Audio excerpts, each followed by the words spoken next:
What up, y'all? It's your boy Dre. And this year Cash. Back with another video. Yes, we are. Yes, we are. As y'all see down below, man, we got when keeping exotic pets goes wrong. Now, how many of y'all actually got exotic pets in your house? Right. Or in your apartment?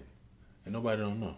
A lot of people. There's a lot of people in the world that got that. You don't even know. Make sure y'all subscribe to the channel. Give this video a thumbs up.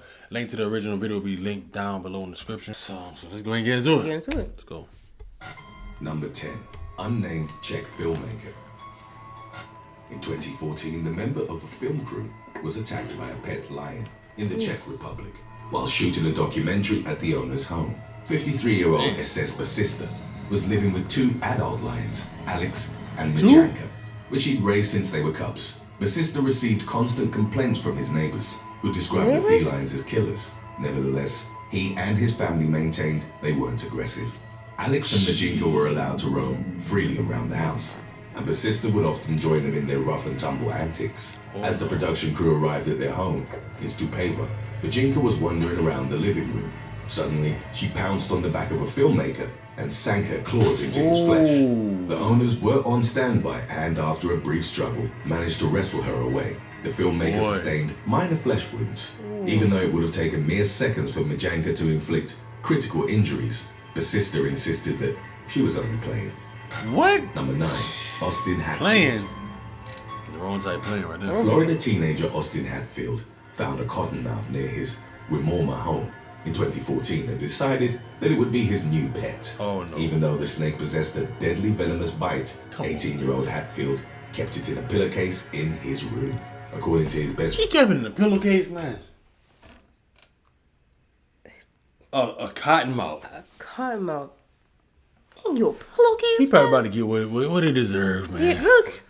Oh, yeah. He got what he deserved. Jason Belcher. The teenager would kiss the snake on its head and mouth, completely disregarding the dangers to which he was exposing himself. He didn't know something? He didn't, like... He just thought it was a regular snake. Like a regular snake? Come on They thought it was like a garden snake or something? Like, what? like, for real. Mouth, completely disregarding the dangers to which he was exposing himself. Cottonmouths are known to be somewhat skittish in nature, but will readily defend themselves if they feel threatened. On a Saturday night, the snake slithered out of the pillowcase, across Hatfield's stomach, and off the bed. As the team tried to recapture it, he was bitten. Belcher was in the kitchen when Hatfield walked in and asked to be taken to the hospital immediately. He was in critical condition on arrival, but was treated with antivenom and eventually stabilized. It was reportedly illegal for Hatfield to have the cottonmouth at his home, since keeping venomous snakes required special permits. He's lucky. Number 8. Vladimir. In 2015, a 21-year-old Russian man identified by his first name as Vladimir was killed by the king cobra he'd kept as a pet. The incident took place at the man's apartment in the city of Tolyatti. It was there that, aside from the cobra, Vladimir also kept a green mamba and a red spitting cobra. His social media featured numerous pictures of him and his venomous pets. His girlfriend, Anna, claimed that he'd like to play with the snakes and wasn't afraid of them. She was in the apartment when Vladimir was bitten by the cobra. The animal had reportedly attacked him as he was trying to feed it. Anna immediately called an ambulance, but there was nothing more that the paramedics could do for him when they arrived at the residence. Within minutes of the bite, Vladimir had passed away in Anna's arms. Come on, Vladimir, man. You called that on yourself right there, man. 33-year-old Mikhail Prasek kept two lions, a male and a female, in the back of his home in the village of Zdekov, Czech Republic. He didn't have a license for the animals, which had been breeded illegally and housed in cages of his own design. That's what I'm talking Despite of multiple fines and concerns expressed by local residents, Prasek refused to relocate his exotic pets or to allow anyone representing local authorities onto his property. They were at an impasse because there was no evidence of animal cruelty, and keeping the lions wasn't outright illegal due to a lack of alternative facilities in the country. Prasek made headlines in 2018 when he was out walking his lioness on a leash and a cyclist crashed into it. The cyclist suffered some scratches that required treatment, and local authorities at the time deemed it a traffic accident. In 20... I just want to know what leash is going to tame a lion. Leash? Come on, man. Yeah, I don't even care if it's the big one. Come on, man. You're a human being with a powerful animal like that. Right. That's crazy. And local authorities at the time deemed it a traffic accident. In 2019, Prasek's father found him in the pen of his 9-year-old male lion. Go. He'd been fatally mauled and the pen was reportedly locked from the inside. Police were called to the scene and shot both lions, an action they deemed had been absolutely necessary in order for them to retrieve Prasek's body. A local news outlet reported that the lioness was pregnant at the time. Number 6. That's the thing I don't be liking too. Like, damn, they come there and then unalive the animals. The wild animals just doing what they What's they do. I designed mean, to do? yeah, you the owner and stuff like that, but that's a wild animal. Yeah, that's still a wild animal. At the end of the day, they could at least tranquilize them. Put them back in the wild. Like, Yeah. I don't be liking that. Dean Armstrong. In August of 2012, a man from Cambridge, England, nearly died after he was stung by his pet scorpion. Dean Armstrong had grown up surrounded by exotic animals, as his father had owned a zoo in the 1960s. Since his late teens, Armstrong had started his own collection of reptiles and arachnids. He Ooh, was in that's his a big early spider. 40s Whoa. when he got Sue the scorpion from a local pet shop. The owners had had trouble selling her because she only had one pincer, which meant that she struggled to hold food. Armstrong was trying to feed her a cricket when Sue whipped her tail over. Sue The wasn't man had playing. been stung or bitten by his pets numerous times, but remembered at that moment feeling fear for the first time. Within a minute of being stung, Armstrong collapsed. Fortunately, he was almost immediately discovered by his cleaner, who called the emergency services. He was lucky. rushed to Whipps Cross Hospital in You East lucky. London, where he received a blood transfusion meant to flush the venom out of his system. When he woke up, he was paralyzed on the right side of his body and he couldn't speak. Armstrong was relieved about an hour later when the effect had passed, not knowing that it was only the beginning of his ordeal. The venom had severely damaged his pancreas, and weeks later, he was in surgery to have the organ drained of the toxins. Another year passed before he suffered further complications from the initial sting, when a cyst broke in his stomach and he started vomiting blood. Armstrong underwent life-saving surgery. When he came to, doctors told him that they'd removed his stomach, gallbladder, half his pancreas, and some intestines. Even though he'd have to carry a colostomy bag around for the rest of his life, Armstrong felt fortunate to have survived. Yeah. Number From the 5. scorpion bite, Sharon bro. Miller. In the Damn. late 1990s, Sharon Miller purchased a tarantula that her 8-year-old daughter had wanted from a Lake Forest pet shop in California. Miller knew that it could bite, but that the venom, barring a severe allergic reaction, generally had very low toxicity towards humans.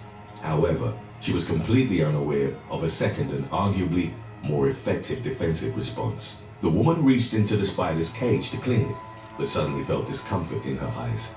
As she rubbed them, they became red and extremely painful. She She allergic compared to the it. sensation to Gotta having be. burning grains of sand in her eyes. What the pet store had reportedly failed to tell her was that when faced with larger attackers, tarantulas will flick their hind legs forward and fling hairs from their abdomen into the air. The arachnids can be quite precise in directing their attack.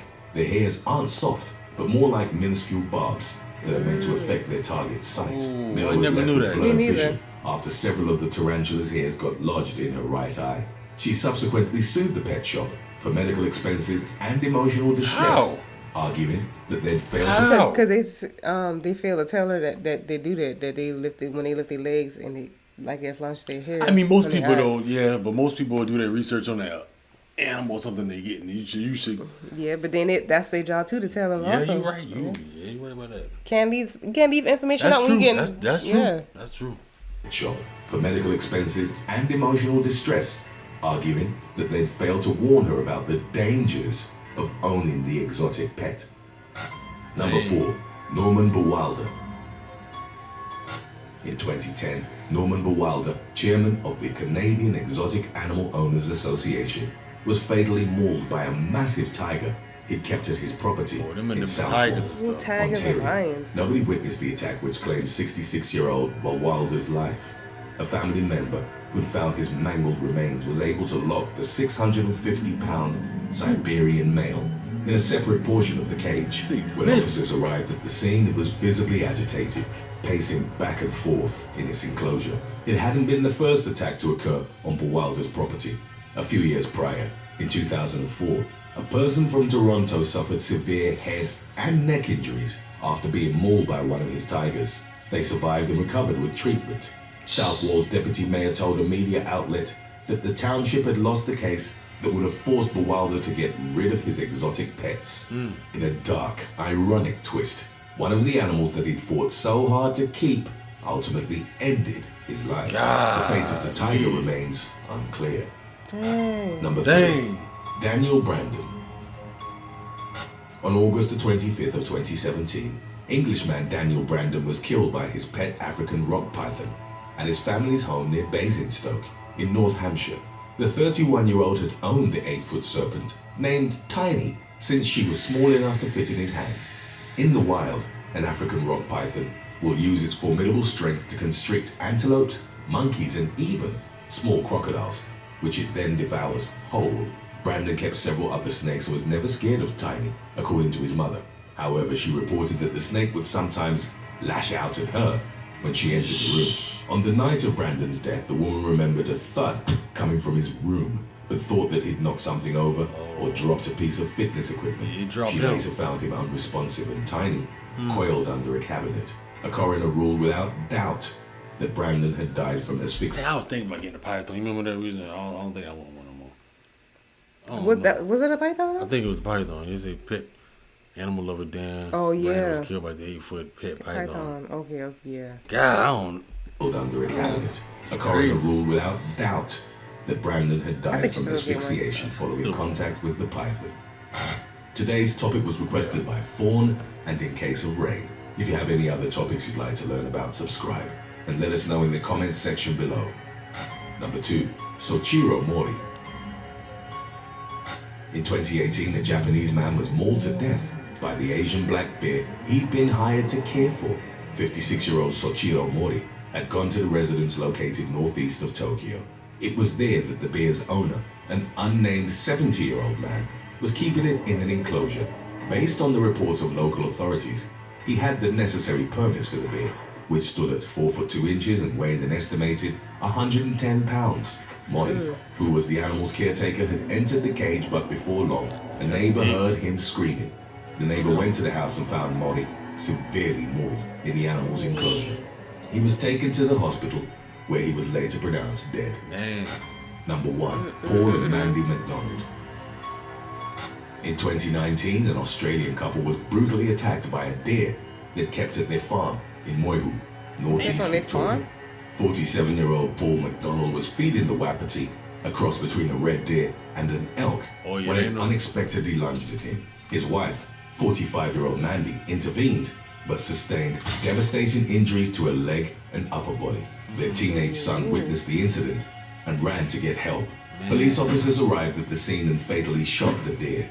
Mandy survived, but Paul had been gored to death. The woman was flown to the Alfred Hospital in critical condition, and according to updates on her case, she required over a dozen surgeries on a long road to recovery. In the aftermath of the attack, wildlife authorities warned that male deer, even though they may seem docile the rest of the year, become aggressive come mating season. Thanks for watching. Would you spend the night in the same room with a reticulated python for $5,000? Let us know in the comments. That was crazy. That was crazy. These people are really on exotic pets. I'll never in my life own tigers, or lions, scorpions, rattlesnakes, king cobras. But we remember we was holding down python and stuff like that. Yeah, I mean, I think I might. Did he not feed him or something? I don't know. Or did we miss that part? I don't know. Like, it can be multiple, like, can't just let it many reasons. Damn. Yeah, that's crazy. But I always wanted the scorpion when I was some years ago, a little while ago. I wanted the scorpion, but keep that. But the tarantula, never know it can do that. Me neither, because a lot of people have tarantulas as pets. And that's getting in your eyes and it's over, man. Would y'all own any of those exotic pets if y'all had a chance? Yeah, let us know. I know we not. No. Now I'll luck a dang on. We get a rattlesnake get out. So I definitely get no pet. Pet rattlesnake. No way. No. No. Cat'll be gone. Gone fast. Y'all been keeping exotic pets goes wrong, man. Let us know your opinions down below. Give this video a thumbs up if you're still here. Don't forget to subscribe and cut that bell on so you know we're dropping videos. Other than that, y'all be safe. We catch you on the next one. Catch y'all next one.